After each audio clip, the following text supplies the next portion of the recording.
Good morning, YouTube world. This is my second YouTube. I'm out driving around the back roads of Georgia. Oh, let me put a foot peg down. Oh, let me put another foot peg down. Oh, I thought of a funny story for her to tell. I think most of you all know that I'm a pastor of a church, Methodist church. I'm at Lake Park United Methodist. Well, I got in the ministry. Now, back up a little bit. My background is not a religious background. I am a aircraft mechanic by trade, a crew chief, hydraulic crew, engines, all systems qualified, primarily on the F-15. I have worked T-37s, T-38s, and I've been called to other places to work C-5s, KC-135s, hydraulics. Bubbles are bubbles, you know, red fluid flowing through is red fluid flowing through, so you may not know the system, but got a good schematic. Side story there, rambling along. Oh, this is the Ramblings of Mary on my 2009 Ultra Classic. I've been riding 202 miles the last couple of days, not all today. I'm driving down, I'm on 94, and I've made a wrong turn, and I'm headed to Fargo. When I heard the banjo music, I realized I forgot my Vaseline. I better turn around and go home, because I was squealing like a big pig. Alright, who knows where that movie's from, but in the comment box below. Alright, I'm showing my age here with movies today. This is my second video. What's on that is, I'm in the Air Force, and I take this church. There's actually 4 little churches, but this little church in a little town, I won't mention the name of the town, but, what the hell, Tye, Georgia.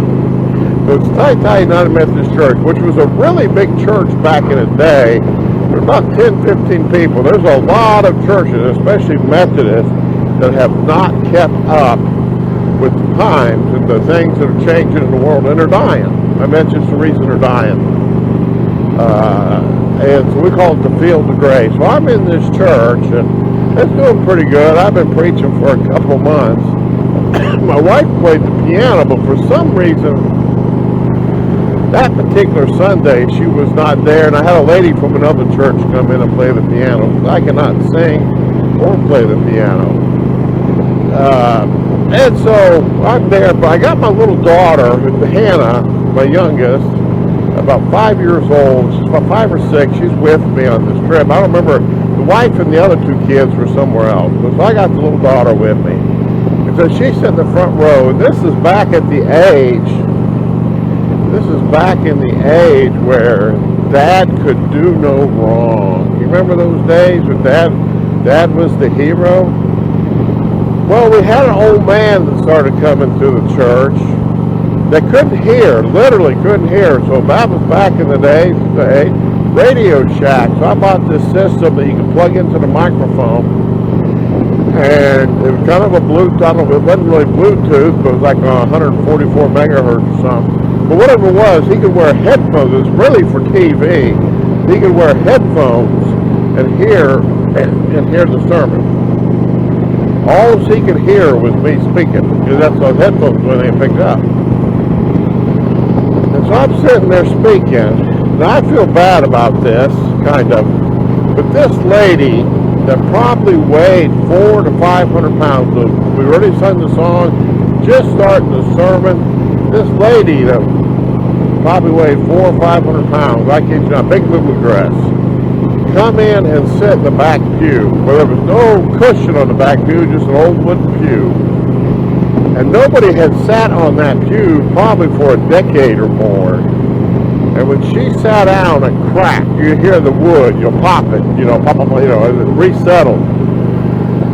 So she's sitting there, and I'm preaching away, and I don't know who she is. A couple people look at her, we don't know who she is.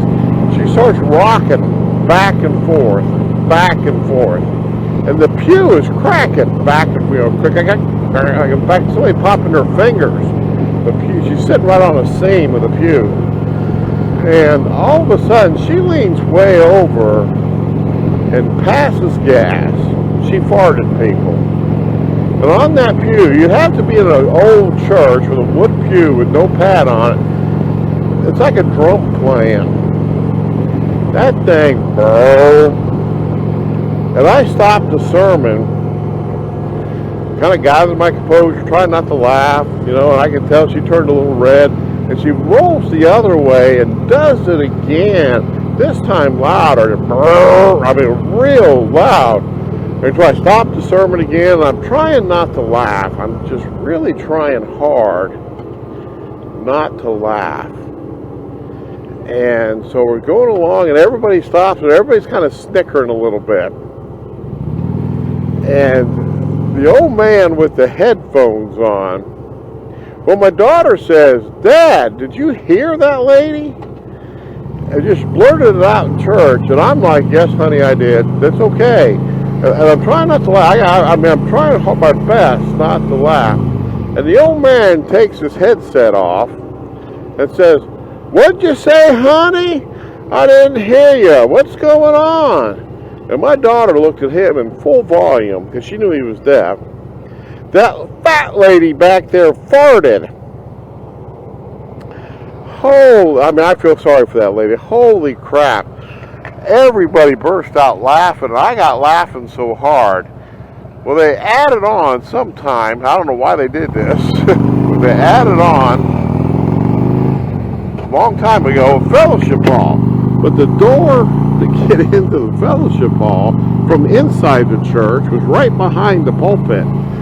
I got laughing so hard. I felt so bad. I walked in there, and I was laughing, just trying to gain my composure for a minute. I'm in there for a couple of minutes. I think I got it together. I walk out, and my daughter, my sweet, loving daughter, "Dad, that lady that farted left." And that was it. The whole church just broke out in laughter. I really honestly felt bad for the poor woman. Nobody knew who she was. That was her first time seeing her. We don't know where she went. No, it's probably an angel. We all failed. Oh, man. So I always tell stories. I was brand new in the ministry. That is one of the funniest ones. Again, I feel bad for the lady. She probably didn't do anything on purpose. We all got to pass gas. But my little daughter, she had little pigtails then, the little light blue dress. She looked all sweet and innocent. "That lady farted," just as loud as could be. That's one of my funnier ministry stories. Another ministry story, I was going to tell an Air Force story. I'll save that for another time. I had never been to a funeral. Never. I really didn't know anybody that died. Nobody really close. I had a couple grandparents I wasn't close with die while I was overseas, and because I was overseas in the 80s, it was a pain in the butt to get back. And you couldn't take emergency leave for a grandparent unless they raised you. Only for an immediate family. So I didn't go. Alright, that's alright. So on that deal is, what do I want to do here? I think I turned here, then I'm going to turn back up. I'm going to go about off the way. Okay.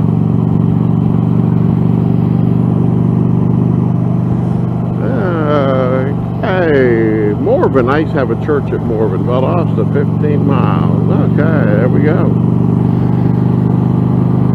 Oh, so I never done a funeral, so I finally was there, this old lady died, 103 years old, 104 years old, died, did a funeral, hardly anybody was there because she was so old, but neat lady.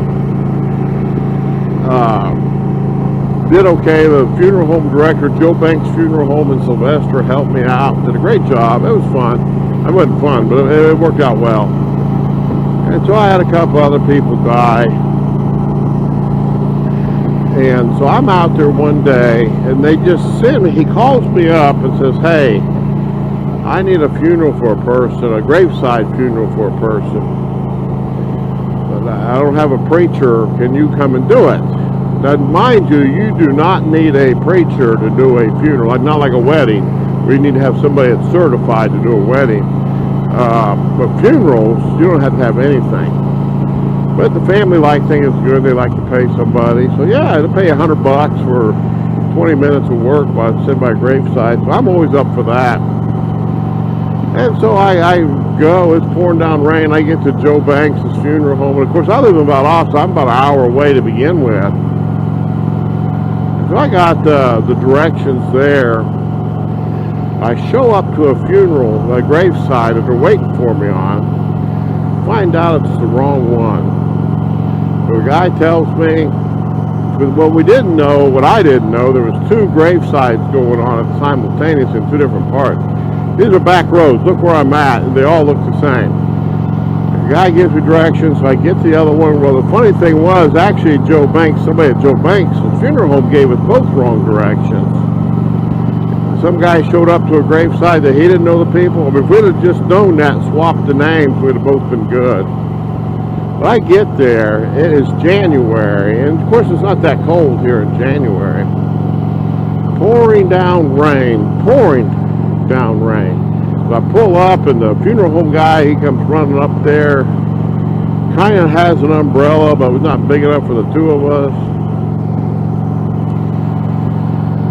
So I run back, but he's walking with me,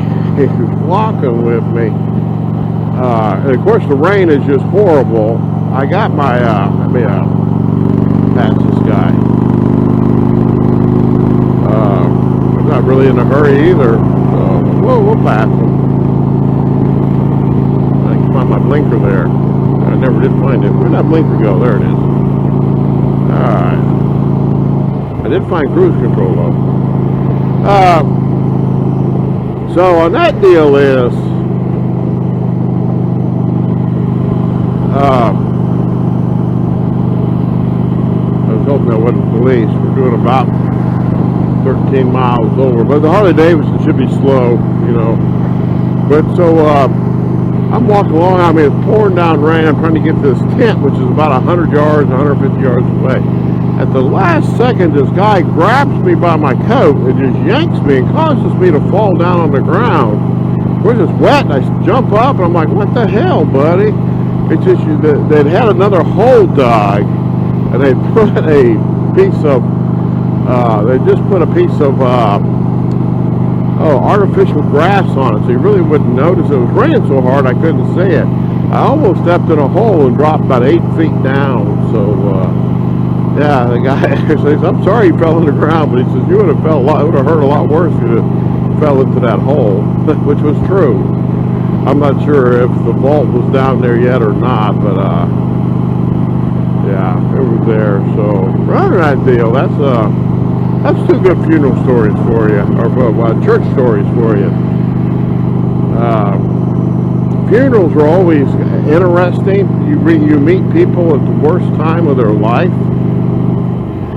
Okay, Donahue Road ahead. Hey, I'm not sure where I'm headed, honestly. I am just out driving around being lost. That's a good road.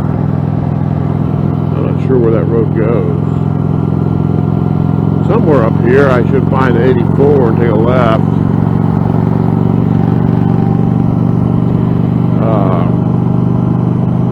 Shoot, I'm lost 90% of it. Boring Pond Road ahead. I know somebody that lives down Boring Pond Road.